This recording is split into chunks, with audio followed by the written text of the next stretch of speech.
Press ক্লাবে জাতীয় পতাকা উত্তোলন করেন সভাপতি জয়ন্ত ভট্টাচার্য সহ অন্যান্য সদস্যরা।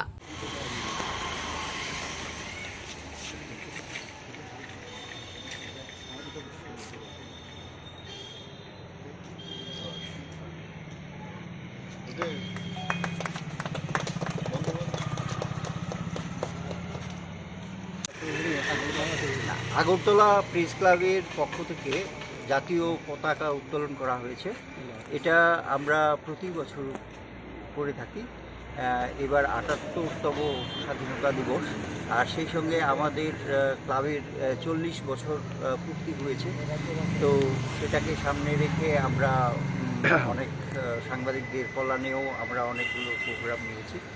তো ভারতবর্ষের মানুষ দেশপ্রেমিক মানুষ এবং ভারতবর্ষের সাংবাদিকরাও দেশপ্রেমিক। তো আজকে সবাই মিলে আমরা এই দিনটি উদযাপন করছি।